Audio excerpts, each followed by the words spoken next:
दोस्तों, पैसों को इन्वेस्ट करने की अहमियत के बारे में तो हम सभी जानते हैं और आजकल इन्वेस्ट करने के कई तरीके हैं। आप में से कई लोगों ने मुझसे पूछा है स्टॉक मार्केट के बारे में, तो इस वीडियो में मैं पर्टिकुलरली सिर्फ स्टॉक मार्केट के बारे में ही बात करूंगा। लेकिन स्टॉक मार्केट का नाम सुनकर बहुत से लोगों के दिमाग में कंफ्यूजन और डर पैदा हो जाता है कि ये स्टॉक क्या होता है, कैसे इन्वेस्ट करते हैं, पैसे डूब जाएंगे, बेकार है, ये बहुत रिस्क होता है। लेकिन दोस्तों, रिस्क तो कुकर में खाना पकाने में भी है, पर अगर आपको खाना पकाना आता है तो उसका रिस्क कम हो जाता है। रिस्क तो गाड़ी चलाने में भी है, पर अगर आप अच्छे से गाड़ी चलाना जानते हो तो एक्सीडेंट का खतरा कम हो जाता है।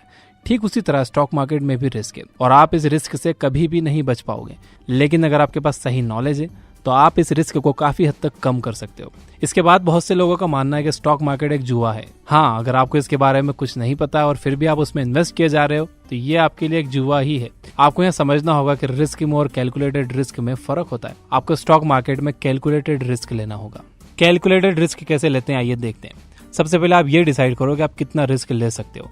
अगर आप यंग हो और महीने में अच्छा पैसा बचा लेते हो तो आप स्टॉक मार्केट में ज्यादा रिस्क ले सकते हो। लेकिन अगर आप 60 साल के हो तो आपको कम रिस्क लेना होगा। साथ ही आप ये देखो कि आप जो रिस्क ले रहे हो उस पर आपको कितना प्रॉफिट मिल रहा है। अगर आपको फायदा सिर्फ 5 रुपए का हो रहा है लेकिन 20 रुपए का नुकसान होने का चांस है तो आपको इस तरह का इन्वेस्टमेंट नहीं करना चाहिए। तो सबसे पहले हम स्टॉक मार्केट की ABCD जान लेते हैं ताकि आपको इसके बारे में पता लग जाए। हर कंपनी को ग्रो करने के लिए पैसे चाहिए होते हैं। कंपनी के फाउंडर के पास अगर पैसे हैं तो खुद के पैसे उसमें लगा सकता है, कुछ अमीर लोगों को मनाकर उनसे अपनी कंपनी में इन्वेस्ट करवा सकता है, या फिर पब्लिक फंडिंग के जरिए पैसे ला सकता है। पब्लिक फंडिंग में कंपनी आम जनता से पैसे लेती है। वो अपने बहुत से शेयर्स मार्केट में ऑफर कर देती है जिसे IPO कहा जाता है, यानी कि इनिशियल पब्लिक ऑफर। फिर आम लोग इस शेयर को उस IPO के जरिए खरीदते हैं और कंपनी के हिस्सेदार बन जाते हैं। इस तरह से कंपनी को ग्रो करने के लिए पैसे मिल जाते हैं। एग्जाम्पल के लिए, अगर एक कंपनी की कीमत 3 करोड़ है और उसने अपने 3 लाख शेयर्स निकाले तो उसके हर एक शेयर की कीमत होगी 100 रुपए। अब अगर आप उसके 20 शेयर्स खरीद लेते हो तो आप उस कंपनी में 2000 रुपए के मालिक बन जाते हो। आपका उस कंपनी में 2000 रुपए का हिस्सा है। इसी हिस्से को शेयर कहते हैं और अब आप उस कंपनी के शेयर होल्डर बन चुके हो। इसके बाद अगर वो कंपनी फ्यूचर में ग्रो करके 6 करोड़ की हो जाती है तो उसके एक शेयर की कीमत 100 रुपए से बढ़कर 200 रुपए हो जाएगी। आपके इन्वेस्ट किए गए 2000 रुपए 4000 बन जाएंगे। वैसे ही अगर कंपनी लॉस में जाकर 1 करोड़ की हो जाती है तो उसका एक शेयर 33 रुपए का हो जाएगा। आप जब चाहे अपने शेयर्स को बेचकर अपने पैसे को वापस पा सकते हैं। अगर आपको लग रहा है कि कंपनी डूब रही है या फ्यूचर में वो आपको प्रॉफिट कमा कर नहीं दे सकती तो आप उस कंपनी के शेयर्स को स्टॉक मार्केट में बेच सकते हो और उससे अपने पैसे वापस पा सकते हो। कंपनी को जो प्रॉफिट होता है तो वो कभी कभी उसे अपने शेयर होल्डर्स में बांट देती है। या तो वो अपने शेयर होल्डर्स को पैसे दे सकती है या फिर उसे और शेयर्स दे सकती है। इसे डिविडेंड कहा जाता है। कंपनी के शेयर्स के दाम तब बढ़ जाते हैं जब इसे बहुत से लोग खरीदना चाहते हैं। मार्केट का एक यूनिवर्सल लॉ है, if demand goes up price goes up and vice versa. इसका मतलब है अगर एक कंपनी बहुत प्रॉफिट कमा रही है तो उसके स्टॉक्स बहुत से लोग खरीदना चाहेंगे। अगर उसके स्टॉक्स बहुत से लोग खरीदना चाहेंगे तो उसकी डिमांड बढ़ जाएगी और उसकी कीमत भी। ठीक इसी तरह अगर कंपनी नुकसान में जा रही है तो उसके स्टॉक्स कोई नहीं लेना चाहेगा। जिन लोगों ने उसे ले रखे हैं वो उसे बेचने लगेंगे और उसके प्राइस घट जाएंगे। देखिए, सिंपल रूल ये है कि आपको एक कंपनी में तब इन्वेस्ट करना चाहिए जब उसके स्टॉक की कीमत कम हो। इसके बाद जब उसकी कीमत बढ़ेगी तो या तो आप उसे बेच दीजिए और तुरंत पैसे वापस ले लीजिए, या फिर लॉन्ग टर्म के लिए इन्वेस्ट करने के इरादे से उसे वहीं पर छोड़ दीजिए। एक एग्जाम्पल बताता हूँ। 2004 में जिस भी आदमी ने गूगल में लॉन्ग टर्म के लिए अपना पैसा लगाया होगा उसे अब तक अरबों रुपए का प्रॉफिट डिविडेंड के रूप में मिला होगा। और अगर वो अपने शेयर्स नहीं बेचता है तो उसे जिंदगी भर गूगल से पैसे मिलते रहेंगे। लेकिन सारी कंपनीज गूगल और फेसबुक की तरह नहीं होती। बहुत सी फेल हो जाती हैं जिससे इन्वेस्टर्स को नुकसान हो जाता है। इसीलिए आपको स्टॉक मार्केट को बहुत डीप में समझने की जरूरत है। इंडिया में 2 स्टॉक मार्केट्स हैं जिनका नाम है बॉम्बे स्टॉक एक्सचेंज और national stock exchange. National stock exchange सबसे बड़ा स्टॉक मार्केट है। आप इन दोनों में से किसी में भी अपना पैसा लगा सकते हो। इसमें इन्वेस्ट करने के लिए आपको अपना एक डीमैट अकाउंट खोलना होगा। जिस तरह से आपके बैंक अकाउंट में पैसे रखे होते हैं इसी तरह से डीमैट अकाउंट में शेयर्स रखे होते हैं। ये डीमैट अकाउंट आपके सेविंग अकाउंट से लिंक हो जाता है। इससे होता यह है कि आप अपने डीमैट अकाउंट से कोई भी शेयर जब बेचते हो मार्केट में तो वो पैसा डायरेक्टली आपके सेविंग अकाउंट में आ जाता है। डीमैट अकाउंट को आज बहुत आसानी से आप अपने मोबाइल फोन से खोल सकते हो। 2 कंपनीज ऐसी हैं जो डीमैट अकाउंट प्रोवाइड करती है जिनके बारे में मैं जानता हूँ। फर्स्ट है जीरोधा जो 300 रुपए में डीमैट अकाउंट खोलते हैं। इसका लिंक डिस्क्रिप्शन में है। और सेकंड है अप स्टॉक्स जो लिमिटेड टाइम ऑफर में फ्री में डीमैट अकाउंट्स खोल रहे हैं। और अब स्टॉक्स कुछ सिलेक्टेड कस्टमर्स को 100 रुपीज के शेयर भी दे रहे हैं फ्री में। इसका लिंक डिस्क्रिप्शन में है।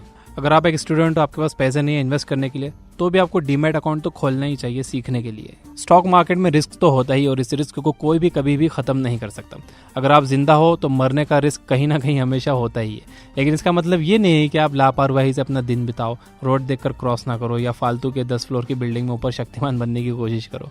ठीक उसी तरह स्टॉक मार्केट में भी रिस्क कम किया जा सकता है अगर आप कुछ बातें मानिए। सबसे पहले एक्सपर्ट्स से कांटेक्ट बनाओ। आपके कांटेक्ट में जितने ज़्यादा एक्सपर्ट्स होंगे, स्टॉक मार्केट में आपके कामयाब होने के चांसेस उतने ज़्यादा होंगे। इसके बाद किसी एक्सपर्ट की बात पर सिर्फ इसलिए भरोसा मत करो क्योंकि वो एक्सपर्ट है। आप खुद भी हमेशा इसके बारे में और जानते रहो, इससे रिलेटेड बुक्स पढ़ते रहो, ताकि आपको हमेशा इन एक्सपर्ट्स पर डिपेंड ना रहना पड़े और आप खुद भी एक दिन एक्सपर्ट बन जाओ। साथ ही आपको एक बात और ध्यान में रखने की जरूरत है, सारे एक्सपर्ट्स हों ये जरूरी नहीं है। कुछ एक्सपर्ट्स को कंपनीज पैसे देती हैं ताकि वो लोग अपने फॉलोअर्स से बोल सके कि उनकी कंपनी के ग्रो करने की बहुत पॉसिबिलिटी है। इसीलिए वो एक्सपर्ट्स उस कंपनी में पैसा लगाने के लिए आपको बोल सकते हैं जिसने उन्हें इसके लिए पैसे दिए हैं। इसलिए ये बहुत जरूरी है कि आप आंख बंद कर इन लोगों की बात ना सुनो। एक स्टॉक मार्केट एक्सपर्ट है जो टेलीग्राम चैनल चलाते हैं, जो बिगिनर्स को मार्केट के बारे में बताते हैं, उनकी हेल्प करते हैं। उनका लिंक भी मैंने डिस्क्रिप्शन में दे रखा है। दूसरी बात जो आपको ध्यान में रखनी चाहिए वो ये कि किसी भी कंपनी में इन्वेस्ट करने से पहले उसका बैकग्राउंड जरूर चेक करो। ये देखो कि पिछले कुछ सालों में कंपनी ने कितना प्रॉफिट कमाया है, उसने अपने शेयर होल्डर्स को कितना डिविडेंड दिया है, उसके फाउंडर्स कैसे हैं, उसका मैनेजमेंट कैसा है, उस कंपनी की टीम कैसी है। आप उस कंपनी के हर पहलू को अच्छे से परखिए और फिर ये फैसला कीजिए कि वो इन्वेस्ट करने लायक है या नहीं। इसके बाद ये देखिए कि इस कंपनी के फ्यूचर में ग्रो करने के चांसेस कितने हैं। आप सोचते होंगे कि टेक्नोलॉजी और गेम्स की कंपनीज बहुत फायदा कमाती हैं। ये सच है, लेकिन वो ज्यादा दिन मार्केट में नहीं रहती। लोग एक ही गेम खेल खेल कर ऊब जाते हैं, अब वो चाहे पबजी हो या पोकेमॉन गो। इस तरह की कंपनीज शॉर्ट टर्म में फायदा कमाने के लिए अच्छी होती हैं, लेकिन लॉन्ग टर्म में ये फेल हो जाती हैं क्योंकि लोगों को हमेशा कुछ नया चाहिए होता है। ज्यादा फायदा कमाने के लिए आपको एक कंपनी में लॉन्ग टर्म के लिए इन्वेस्ट करना होगा, लेकिन अगर आप शॉर्ट टर्म में पैसा लगाना चाहते हो तो उसमें भी कोई बुराई नहीं है, बस आपको उसमें फायदा कम होगा या हो सकता है नुकसान हो जाए। अगर आपको वाकई एक दिन वॉरेन बफेट और राकेश झुनझुनवाला की तरह एक बड़ा इन्वेस्टर बनना है और आप स्टॉक मार्केट को करियर की तरह चुनना चाहते हो तो ये जरूरी है कि आप इसमें एक्सपर्ट बनो। स्टॉक मार्केट का कॉन्सेप्ट सिर्फ इस वीडियो में खत्म नहीं होता, ये बहुत बड़ा सब्जेक्ट है। अगर आपको इससे रिलेटेड बुक्स पढ़नी हो तो आप ये किताबें पढ़ सकते हो। The intelligent investor, the wealth of common sense, the Falcon method, the most important thing. इसके अलावा ये याद रखिए कि शुरुआत में आपसे गलतियां होंगी, आपको इन गलतियों से सीखना होगा। अगर आप सिर्फ पार्ट टाइम में स्टॉक मार्केट में इन्वेस्ट करना चाहते हो तो आप सिंपली म्यूचुअल फंड्स के जरिए ये काम कर सकते हो, जिस पर मैंने एक पहले वीडियो बनाई है। तो दोस्तों ये थी वो बातें स्टॉक मार्केट के बारे में जो मुझे पता थी, जो मैंने आपको बता दी है। अगर आप इन्वेस्टमेंट से रिलेटेड बुक समरीज पढ़ना और सुनना चाहते हो तो आप ये बुक ऐप डाउनलोड कर सकते हो। Finally, you guys are amazing, keep reading, keep learning, keep growing. Thank you for watching.